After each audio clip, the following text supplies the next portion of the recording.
What's going on, ladies, gents, and kids of all ages? It is Eric coming back at you once again from the Nerd Cave, and I am super excited to talk about today's deck list. I have, dare I say, improved on one of the best deck lists in the game. I'm not sure how it exactly worked out this way. I had actually a viewer comment something about a color combination that they were playing after I had made my Lilo video, and I was like, Lilo could be interesting in that color combination.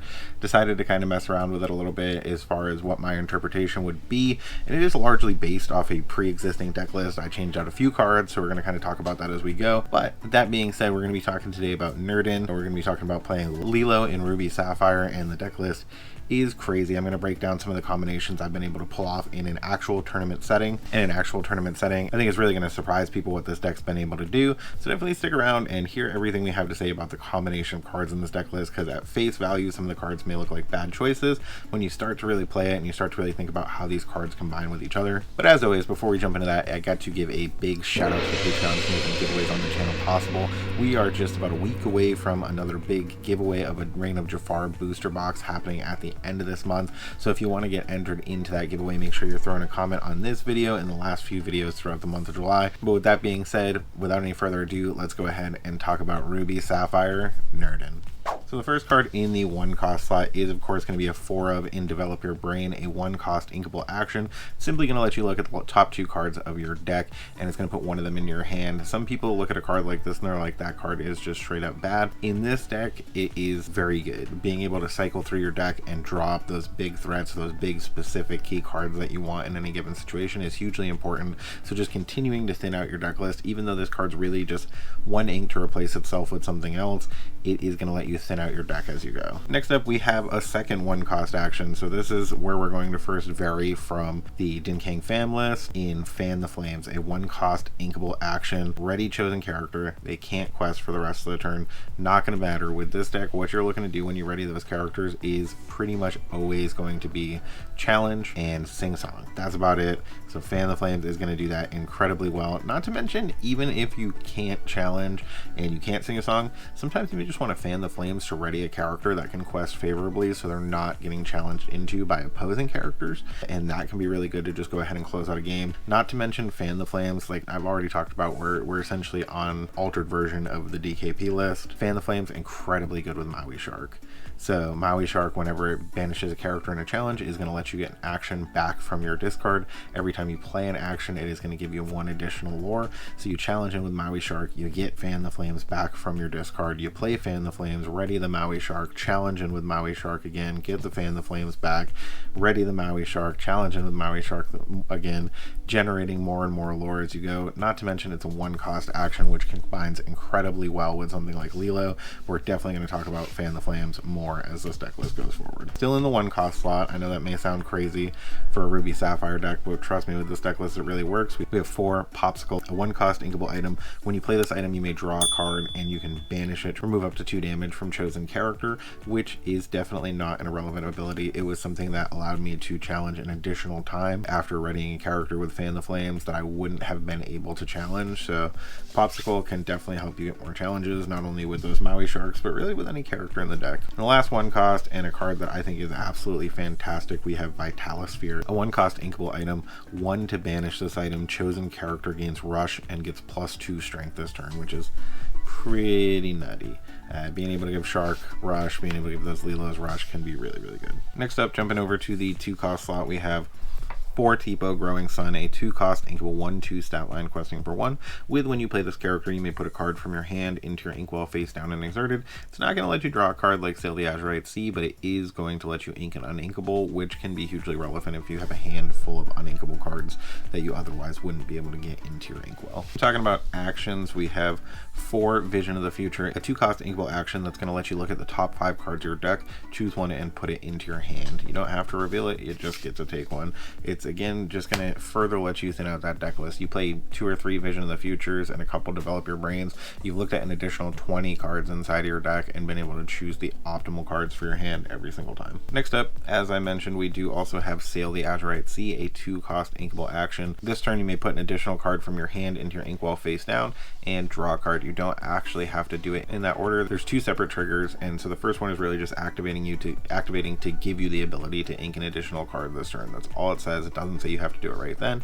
Second one is draw a card, so definitely draw that card first and then decide what you want to ink. In the instance of Sail the Azurite Sea, unlike Tipo, the card does have to be inkable, so I always recommend having an inkable backup option in your hand. Like, I don't think you should play this card unless you're just gaining some lore off of something like Maui Shark. I don't think you should be looking to play this card when you don't have a definitive inkable in your hand that you want to ink, unless it's an absolute emergency. Next up, a card I still think is absolutely fantastic, maybe fallen out of favor for some deck lists, but I think it's still definitely seeing some play in some Ruby Sapphire lists, and that is going to be for Grandma Tala, Keeper of Ancient Secrets, a 4-cost inkable 3/3 stat line, questing for 1.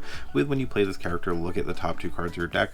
1 is going to go into your hand and 1 is going to go to the bottom of your deck. So again, like Develop Your Brain, it's just letting you further cycle through your deck. It's great on curve with those ink ramp cards because you're potentially going to be looking to be able to play it on 3. And not only that, but it is going to be a great singer for some of those songs in the deck, and it can be a decent challenger when it needs to. Speaking of singing songs with that Grandma Tala, we are on 4 How Far I'll Go, a 4-cost uninkable action song. So again, you're going to be able to sing it with those Talas, those Lilos, those Mauis, all sorts of stuff, and he's going to let you look at the top 2 cards of your deck. You may be sensing a theme here, and you're going to put 1 in your hand and 1 into your inkwell. So in the instance of this card, you're actually getting to take advantage of both of those resources, 1 as ink and 1 as an additional card into your hand. So, you know, you get to just continue to make that hand that much better while also ink ramping and being able to hit those big sweeping removal spells on much earlier turns than you would typically be able to. Tala feels great to sing How Far I'll Go. Next up, last card in the 4-cost slot, we're on 3 McDuck Manor, a 4-cost inkable location. It is 1 to move in, which you're never going to do, 9 willpower, which is crazy good because it's going to be really difficult for your opponent to get off the board, especially if they are following a board wipe, and it is going to net you 2 passive lore each turn. McDuck Manor is fantastic. I think there's definitely an argument for a 4 of, but the way this deck is functioning, it's not as vital to the plan, so we were able to cut it down to 3, and honestly I feel like I'm really getting them when it's going to feel its best. Now, one of the MVPs of the deck and one of the cards that this deck is definitely built around, we have 4 Lilo Causing an Uproar, a 5-cost inkable 4/4 stat line, questing for 2. During your turn, if you played 3 or more actions this turn, you may play this character for free. That is not limited to 1 Lilo, so if you've played 3 or more actions and you have multiple Lilos in your hand, you can play every single one of them for free. And when you play this character, ready chosen character, they can't quest for the rest of the turn. Doesn't matter, we're not worried about questing with them. Like I mentioned with Fan the Flames, we are looking to challenge, we are looking to sing songs. So we're going to go over real quick an actual play that I did during a game. There was multiple crazy plays across the tournament that I ran this deck in, but we're going to go over one in specific. So just to kind of set up the scene, turn 1 I inked and played Popsicle. Turn 2 I inked and played Sail the Azurite Sea, ramped myself to 3. Turn 3 I was able to get down Grandma Tala. So that was my first real card on the board other than the Popsicle. And then going into turn 4, I was able to sing with Grandma Tala, How Far I'll Go, and then Fan the Flames is going to ready Tala and give her the ability to sing again. And then I played How Far I'll Go by singing it with Tala. I've then satisfied the 3 actions requirement for Lilo. Keep in mind I've only spent 1 ink during this turn. I actually did not ink during this turn, so I stayed at 4 ink. So satisfied the conditions for Lilo, played a Lilo, readied Grandma Tala again with Lilo's ready ability, sang How Far I'll Go again. So now if you're keeping track, that's put me up to 7 ink going into the next turn, even though I haven't inked. 3 of those are exerted, and 1 of the ink that I had available already is exerted to Fan the Flames. I then played Vitalisphere for 1. I paid 1 to trigger it to give my Lilo Rush and +2 Strength. I challenged for 6, and then I played an additional Fan the Flames from my hand, readied my Lilo, and challenged for 6 again. I can't stress enough, this was on turn 4 of the game. I played 20 ink worth of cards. 20 ink on turn 4. Absolutely crazy. Went into the next turn with 7 ink. I had 1 card left in my hand, and that was Big Sisu. I drew an inkable off the top deck, threw it down. My opponent had just reloaded their board. I inked, played the big Sisu, wiped their board, and was just in the driver's seat from that point forward.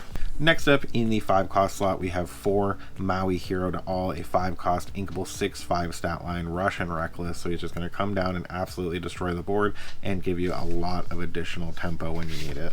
Still a fantastic card. There's not a lot to say about him. He's been around since set 1. We know him, we love him. Moving over to the 6-cost slot. This is a card a lot of Ruby Sapphire players, even players who are just playing 6 or 7 items like I am, have gone to 4 of. I don't necessarily like having 4 of these. When I hit them, a lot of times I feel like they're clunky and I ink them. I've had a few instances where I felt like they ended up being really, really good, and I did use them. So Tamatoa Happy as a Clam can definitely be a fantastic card to throw down, but I personally don't see it as needing to be a 4 of, at least not for this deck list. If you're running higher cost items or more items, yeah, play 4 of them. For a few 1-drop items, I don't see it. But he's a 6-cost inkable 4/5 stat line, questing for 2. When you play this character, return up to 2 items from your discard to your hand, and whenever this character quests, you may play an item for free. Again, not super worried about playing a popsicle for free, but you know, if he's questing anyway, it is nice, so take advantage of it when you need to. In a deck with more items, obviously he's going to be a lot better. Next up, we have 4 Maui Half Shark, a 6-cost inkable 7/5 stat line, questing for 1. One of the most broken cards in the game. Keep up with me while I talk about his abilities. He has evasive. Crazy. Whenever he challenges another character, you get to return an action card from your discard to your hand, so that's where you're going to be able to get those Fan the Flames back over and over again. You challenge, you fan the flames, you challenge, you fan the flames. It ends up being crazy. And then on the last challenge, if you don't want to get back the Fan the Flames, you don't want to sing Pirate's Life with him, because keep in mind, you could challenge a bunch of times, ready him again and sing Pirate's Life. It's nuts. And if you don't want to do that, then the alternative options are to take a different action during that last challenge, because you can always go back and start taking the Fan the Flames again when the challenges open up again. So on that last challenge, you could take something like a Be Prepared to be able to wipe the board of non-exerted characters.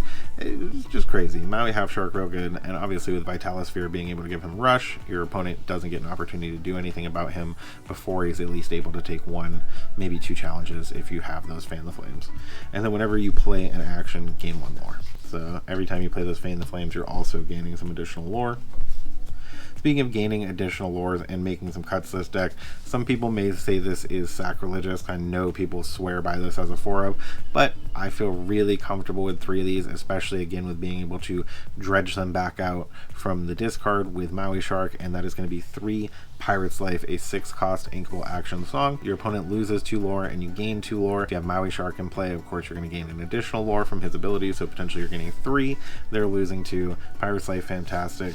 Personally, because I don't want to always see them in my starting hand, I don't want to have to be in a position where I'm inking them. I think 3 is more than comfortable, especially with how much you're able to dig into this deck and kind of pick out the key pieces you need at any given moment. Getting down to the last couple cards in the deck list, of course in the 7-cost slot, we're on 4 Be Prepared's a 7-cost uninkable action song. Banish all characters, so it's just going to straight up be a board wipe, clear everything off the board. Being that you're playing mostly big heavy characters, you're not going to be looking to go wide. So you may have a character or 2 on the board. Not a big deal if your opponent is going wide and they have 4 or 5 characters out there to be prepared and lose your 1 big character. But you know, still a fantastic card. I've heard people say they swear that it is going to get reprinted because we need the board wipe, but you know, we'll see. I don't know if it will. Last card in the deck, and obviously another great alternative board wipe. Obviously this card is going to be better with something like Sapphire Coil, where you're able to reduce strength. We're not playing Sapphire Coil, and let me tell you, against many deck lists I went up against, I was still able to get a ton of value out of the 8-cost uninkable Sisu Empowered Sibling, a 5/4 stat line, questing for 3, shifting for 6, which is not something that we're doing in this deck. But like I mentioned, with how much I was able to ink ramp with that Fan the Flames combo with Tala, I was still able to play her on 5, even cheaper than her potential shift cost. And when you play this character, banish all opposing characters with 2 strength or less. So like I mentioned, a lot of higher strength characters coming about in the meta now, but there's still a ton of very important key characters that you can wipe off the board with something like a Sisu, like those Daisy Ducks, Cinderellas, those Pennies, a lot of stuff in that Amber Steel matchup. Even when you look over at like the Amethyst matchup, a lot of their 1-drop characters are going to get wiped off by something like this if they're being greedy and they're on the play lines with like Genie or Rabbit. This is going to clear those off the board. So Sisu has a lot of potential value. I think it's still a very good card even in a higher cost meta, and if you're really in an unfavorable matchup with it, you have things like Tipo that are going to potentially let you ink that card. So this is a crazy version of Ruby Sapphire. I know that I had play line that I'm going to talk about real briefly, where I was able to throw down Grandma Tala, and then going into the following turn, I was able to challenge with her, get a Piglet off the board, and then I was able to ready her with Fan the Flames and heal her with Popsicle, get another Piglet off the board, and then I just happened to have Develop Your Brain in the hand, so I was able to develop your brain to look at my top 2 cards, draw an additional card, and I was able to Vision of the Future and Develop Your Brain to dig further into my deck to drop some additional cards, satisfied the need to play 3 actions, played my Lilo for free, readied the Grandma Tala again, and then wiped a lady off the board. So if you're keeping track, Grandma Tala took out 3 characters, and I got a Lilo down for free, dug into 2 more cards into my deck. So yeah, the playlines with this deck list are crazy. The sky's the limit. Fan the Flames with Maui Shark is something that I don't know how it didn't get explored sooner, because the combo is broken. It is also potentially very good with Lilo, like I mentioned. But what are your thoughts on this deck list in the comments below? Do you think you should just play the DKP version, and maybe something like this is a little too greedy combo wise? Have you tried something like this before? Have you tried Ruby Sapphire with Lilo? What were your thoughts on it? Was your deck list different than mine? Is there something that you were playing that I should be playing, or something that I'm playing that you're going to adopt for your deck list? As always, I love to hear it in the comments below. Thank you as always for sharing and continuing to support the channel. Being at 3,000 subscribers is crazy, and I can't tell you how much I appreciate you guys for always tuning in and sharing your thoughts on the deck list. But as always, when you see those toys, video games, and big enchanted Mauis off in the distance, remember, it is not a mirage. You guys have a great day.